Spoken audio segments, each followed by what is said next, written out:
Hello guys, आज इस video में हम आप लोग को व्यंजन के बारे में बताएंगे। व्यंजन किसे कहते हैं, व्यंजन कितने प्रकार के होते हैं। ठीक है बच्चों, तो देखिए दिया है, जिन वर्णों का उच्चारण स्वरों की सहायता से किया जाता है उसे व्यंजन कहते हैं। जैसे देखिए, जो व्यंजन होते हैं उनको बोलने में स्वर की सहायता लेनी पड़ती है बच्चों। ठीक है, जिन वर्णों का उच्चारण स्वरों की सहायता से किया जाता है उन्हें क्या कहते हैं, व्यंजन कहते हैं। इनके उच्चारण में हवा मुख के किसी न किसी भाग से टकराकर बाहर निकलती है। ठीक है, जब इसको हम बोलते हैं व्यंजन को, व्यंजन का जब उच्चारण करते हैं तो किसी न किसी भाग से क्या होता है, मुख से वायु बाहर निकलती है। ठीक है, मूल रूप से व्यंजनों की संख्या 33 होती है। बच्चों, जो व्यंजन की संख्या हिंदी में होती है, ठीक है, उसकी संख्या कितनी होती है, 33 होती है।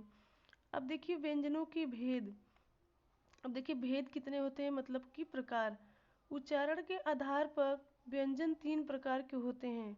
नंबर 1 है स्पर्श व्यंजन, नंबर 2 है अंतस्थ व्यंजन, नंबर 3 है ऊष्म व्यंजन। ठीक है बच्चों, अब देखिए स्पर्श व्यंजन किसे कहते हैं, जिन व्यंजनों का उच्चारण करते समय जिह्वा मुख के किसी न किसी भाग के को स्पर्श करती है वे स्पर्श व्यंजन कहलाते हैं।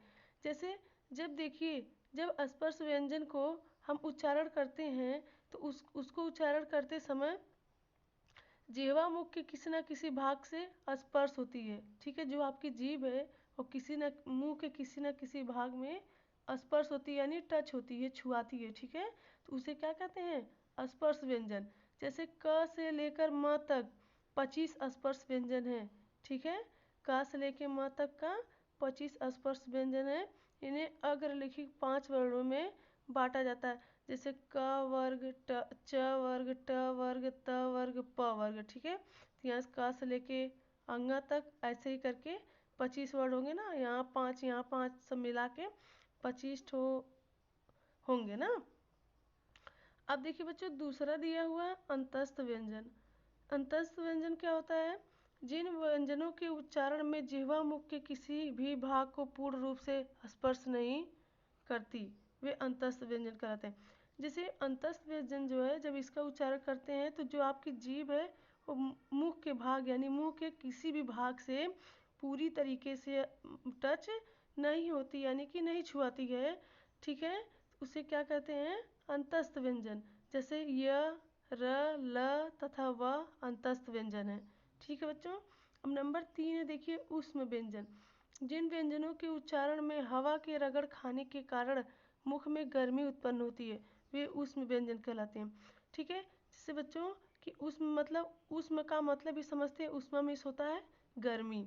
ठीक है बच्चों, तो जैसे जब इसका ऊष्म व्यंजन का उच्चारण करते हैं तो मुख में गर्मी उत्पन्न होती है। जैसे इसके जब बोलने में जो हवा निकलती है उसकी रगड़ से मुंह में गर्मी उत्पन्न होती है, तो उसे ऊष्म व्यंजन कहते हैं। जैसे से सलजम, पेटफरुआ स, छोटा सा तथा हा ऊष्म व्यंजन है। ठीक है बच्चों, अब देखिए दिया है अतिरिक्त व्यंजन। अब देखिए अतिरिक्त व्यंजन क्या होता है, ड़ तथा ढ अतिरिक्त व्यंजन है। इनका प्रयोग शब्द के बीच में या अंत में होता है, प्रारंभ में नहीं। कभी भी देखेंगे जो ये अंगा है और ढ से ढक्कन, इनका प्रयोग हमेशा बीच में होता है, कभी भी पहले नहीं होता है। अब देखिए दिया है संयुक्त व्यंजन। संयुक्त व्यंजन दो विभिन्न व्यंजनों के मेल से बनते हैं, इनकी संख्या 4 होती है। संयुक्त मतलब होता है बच्चों मिलजुल कर ना, संयुक्त मतलब इकट्ठा या फिर मिलजुल कर। तो इससे ही आप समझ जाएंगे कि कौन सा संयुक्त व्यंजन है। इसकी संख्या 4 होती है। देखिए क और स मिलकर 6 बनते हैं। ठीक है बच्चों, इनकी संख्या 4 ही होती है। अब देखिए ज में इया मिल जाएगा, आधा ज और इया मिलकर ज्ञ बन जाते हैं। और देखिए त पे ए वाला र मिलकर, त प्लस र मिलकर त्र बन जाते हैं, जैसे त्रिशूल, पत्र। और ए वाला स में ए वाला मतलब र मिल जाएगा तो क्या हो जाएगा, श्रमिक, श्रीमान।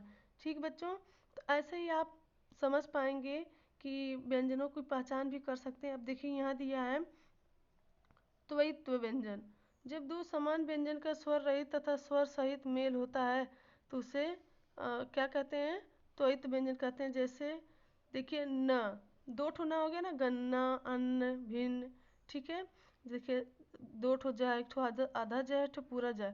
सज्जन, सज्जा, भज्जा, ठीक है। अब देखिए दो ठो सा है तो यहाँ तो हिस्सा, रस्सी, मस्सा, मुद्दा, यहाँ दा दो ठो है तो मुद्दा, उद्देश्य, खुद्दार, ठीक है बच्चों। तो ऐसे में देखें आप, आज व्यंजन के बारे में आपको समझ आया होगा। Thank you so much.